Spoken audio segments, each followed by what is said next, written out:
Now, to discuss this, let's bring in Reserve Brigadier General Professor Jacob Nagel, Senior Fellow at the Foundation for Defense of Democracies and former Israeli National Security Advisor, joining us from Rosh Hashanah. Thank you for being with us. So before we get to the Israeli angle here, let's first discuss, there's been so many rounds of negotiations and so many drafts and so many, this is the last chance. Is this the last chance this time, or is this just another sort of cog in the process? Probably you are joking, because with the Iranians, there is never the last draft until it is their last draft or their last, I call it their last call and shot. Look, I was sure that the Iranians will never answer at the so-called current deadline that was yesterday. As you know, they didn't answer yesterday because they want to show everyone that they are calling the shots. Now, I cannot go into details, but if I will have to define it in one sentence, my good friend Rich Goldberg just published an article in the Dispatch, said we are 5 minutes from a disaster or catastrophe, you can call it whatever you want. Now, why I'm saying so? Because the agreement of 2015 was an horrible, a very bad one.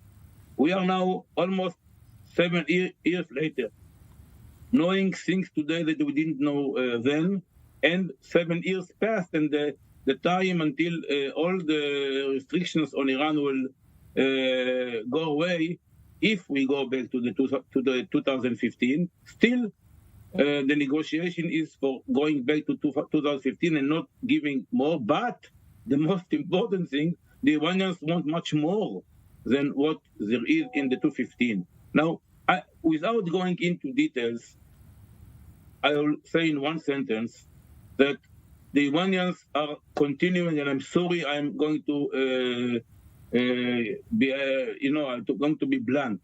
The Iranians are spitting in the face of the Europeans and the Americans, the EU mostly, because UK, France, and Germany didn't send high-rank officials to the last round, but they are spitting, and the Americans and the Europeans are insisting that it's a very, very good and very fruitful reign. And the Chinese and the Russians are looking from the side, and they are very, very happy.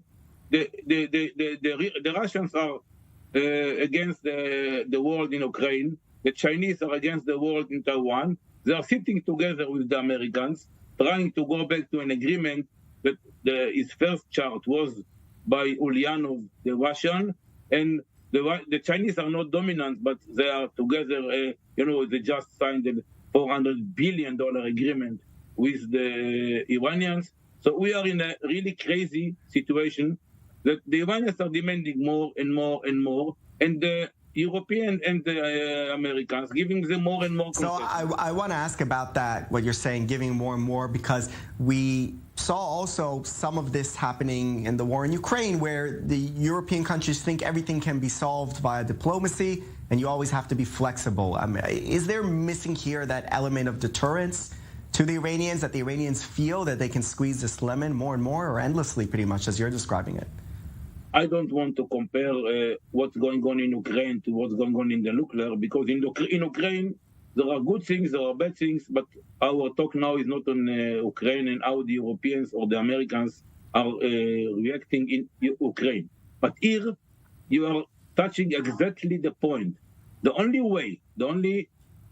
time in the past that the Iranians came to the negotiating table willing to give something was when they felt that they are under pressure of real, credible military threat. It was 2003, it was 2011, and it's not there now. Biden and his administration said, we are not going to do any attack on Iran. And again, when I say attack, it's not always missiles or planes. There are many ways to attack. Maximum economical pressure, cyber, and of course also other kind of attack to stop or to halt the Iranian agreement. Now, they are talking now about, let's say, two examples. of things that the Iranians are now demanding, again, without going into details that some of them are classified. And I don't know all the details, and even if I knew, assuming I know, I cannot talk about.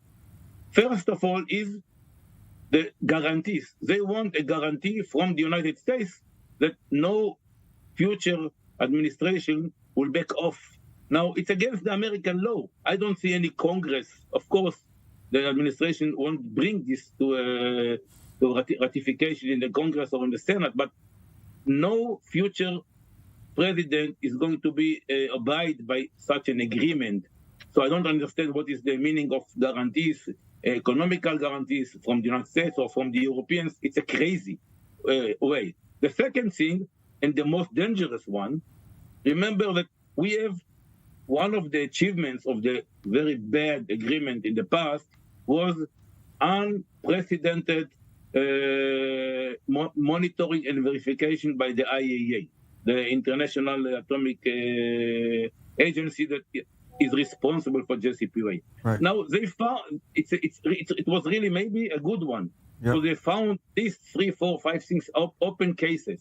Now the Iranians want to close it. Now they're trying to, I call it, like squaring the circle, is finding some wording that they are not going to say they are closing the files, but they're going to close the files. And the most dangerous thing, they are bringing the IAEA into this crazy chaos. Now, the IAEA and the open files are not even connected to JCPOA. They are connected to the CSA. They are connected to, international agreements that the Iranians should obey, nothing to do with JCPOA. And if you are connecting it to JCPOA and putting everything on IAEA, it's crazy. Right. Do you think that Grossi can say no if everything will be on his head? It's not good for the IAEA.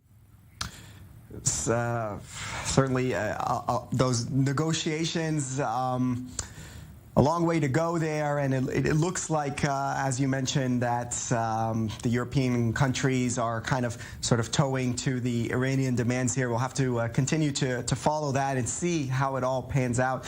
In the end, I want to thank you, Reserve Brigadier General Professor Jacob Nagel, Senior Fellow at the Foundation for Defense of Democracies, for coming on. Thank you very much.